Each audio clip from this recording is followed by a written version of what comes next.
في ماتش افتتاح كأس العالم الحالي مونديال 2022، المعلق التونسي عصام الشوالي عمل مقدمة تاريخية بيمدح ويمجد فيها العرب.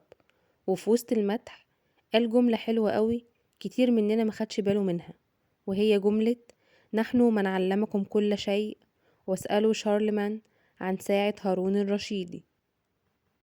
طب انت بقى تعرف مين هو شارلمان؟ طب تعرف ايه هي ساعة هارون الرشيدي؟ تعالوا سوا اقول لكم اصل الحكاية.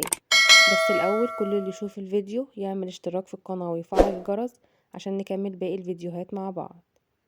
هارون الرشيد كان خليفة المسلمين في عهد الدولة العباسية، وشارلمان كان ملك مملكة الفرنجة وإمبراطوريتهم التي هي فرنسا حاليا. شارلمان في الوقت ده كان بيبعت ناس من رجاله يتعلموا من العرب كل شيء في بغداد، وبعد لما يخلصوا تعليم وكل حاجة يرجعوا بلدهم تاني. بس وهم راجعين هارون الرشيد كان بيبعت معاهم هدايا كتير جدا عشان يدوها للملك شارلمان. وفي مرة من المرات هارون الرشيد بعت للملك شارلمان ساعة مائية جميلة جدا مصنوعة من النحاس وطولها حوالي 4 أمتار. الساعة كانت بتشتغل بقوة دفع المية جواها، كانت كل ساعة يسقط منها كور معدنية فوق قاعدة نحاسية، فكانت بتعمل صوت جميل قوي في القصر. والكور دي كانت بتقع على حسب الساعة وتوقيتها، يعني مثلا لو الساعة 1 كانت بتقع كرة واحدة، ولو الساعة 2 كانت بتقع كورتين، ولو الساعة 7 كان بيقع منها 7 كور، وهكذا على حسب توقيت كل ساعة. وفي نفس الوقت الساعة دي كان موجود فيها 12 باب بيخرج منهم فارس على حسب عدد الساعات، ويلف ويرجع تاني مكان ما خرج. يعني لو الساعة 1 هيخرج فارس واحد، ولو الساعة 2 هيخرج فارسين، ولو الساعة 3 هيخرج 3 فرسان، وهكذا لحد الساعة 12 يخرج منها 12 فارس. الساعة دي في الوقت ده كانت حاجة اختراع مش موجودة عند أي حد في العالم كله، وأبهرت كل اللي شافها. ومن عظمة الساعة دي في الوقت ده الملك شارلمان كان متعجب جدا من نظام الساعة دي، وحاول إنه يحل لغزها وهي بتشتغل ازاي، لكنه معرفش.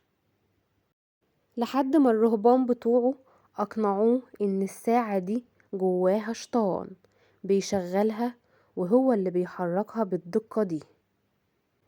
شارلمان صدق فعلا كلام الرهبان، وجه بالليل هو وجنوده وجابوا فوس وكسروا الساعة علشان يعرفوا يحلوا لغزها. بس كل ده كان من غير فايدة، كسروها ومعرفوش لغزها في الآخر ولا هي بتشتغل ازاي، وحاول يصلحها تاني لكنه فشل ومعرفش. جاب أفضل المهندسين عنده وأمهر الصنايعية والعلماء علشان يعرفوا يشغلوا الساعة دي تاني، ولكن كلهم فشلوا ومحدش عرف يصلحها تاني. ساعتها الملك شارلمان زعل جدا جدا، خجلا من عظمة العرب وقتها وذكائهم الغير عادي.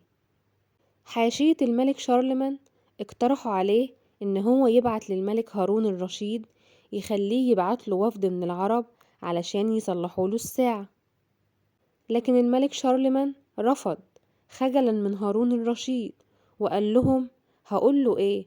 هقول له حطمت هديتك عشان اكتشف اللي جواها وبعد كده ما قدرتش اصلحها تاني، ولا انا ولا كل المهندسين والعلماء اللي موجودين في المملكة؟